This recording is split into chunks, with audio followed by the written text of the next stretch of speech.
Ana naman kasi. Ano? Ana na bang... Ana na? Ana! Ano?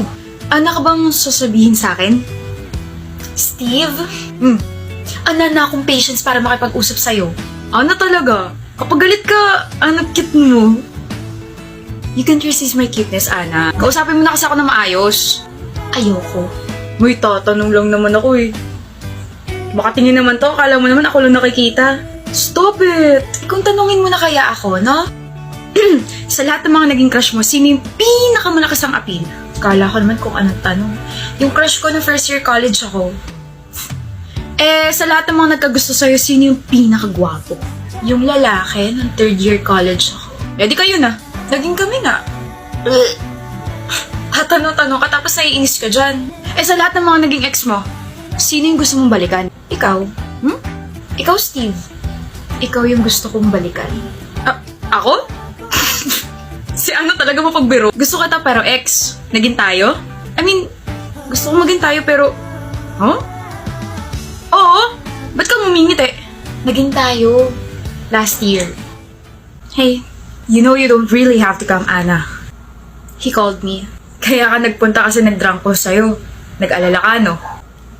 Ewan ko sa inyong dalawa. Halata naman gusto niyo isa't isa pero ayaw niyo pa rin umamin. Shut up. Gano'n ba karami ininom niya? At aware ba kayo na mabilis malasing yon? Alam naman namin kaso birthday ng isang pinsan namin eh. Nasaan ba siya? Nasa kitchen ako po. Pagin mo na lang ako, Ana. Nandun ako sa sala. And heads up lang. Sobrang kulit niya. I know. Steve. Ana? Ana? Do you wanna be the snowman? Kamukha mo si Ana ko. Ana mo? Si Ana ko na pinaana yung puso ko. Ako to si Ana. Si Ana ko hindi pupunta rito. Masungit yan. Suplada. Talaga? Shh. Pero mabait siya. Kahit makulit ako, kinakausap ako noon. Tinuturuan ako sa ibang subjects. Tsaka sumasama siya kapag niyayaya ko siya sa mga family gatherings. Kaya gusto siya ng pamilya ko. Maganda ba si Ana? Tinatanong pa ba yan? Sobra. Oops! Akin si Ana. Akin ka, Ana. Tayo ba? Oh! Tayo! Girlfriend kita! Talaga? Ana? Break na tayo. Agad? Oh, di mo naman ako gusto eh. Break na tayo. Opo, break na tayo. Opo, ikaw unang boyfriend and ex ko. Ana? Pagkising ko, ikaw pa rin gusto ko.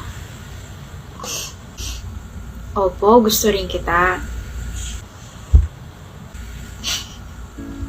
O, diba? Naging tayo. Akala mo yung gwapong crush ko na first year college ako. Siya rin yung unang magiging boyfriend at unang ex ko. Kaya pala tawa ng tawa yung pinsan ko kinabukasan kasi ganun pala yung nangyari. Ana, high school vibe but yeah, crush kita nung first year college tayo. And then, you confessed when we were in third year college, nung nalasing ka. Tapos same day nung naglasing ka, naging tayo. Tapos tinago mo ng matagal. I guess I was too scared to take the risk. Ngayon, takot ka pa rin ba? Umamin na ako, so tingin mo may takot pa rin ako? Ana! Niyaya kita sa isang formal na date. Niyaya kita na pakinggan muli ang nararamdaman ko para sa'yo. Niyaya kita. Okay, let's do that. Gusto kita, Steve. And now, it's the time to take this relationship seriously. Babalikan mo ex mo, ha? Babalikan mo ako, ha? Oo, tapos makikipag-break agad ako sa'yo after 2 minutes. Ana! Sabi mo, let's take this seriously. Don't worry. Seryoso ako sa'yo.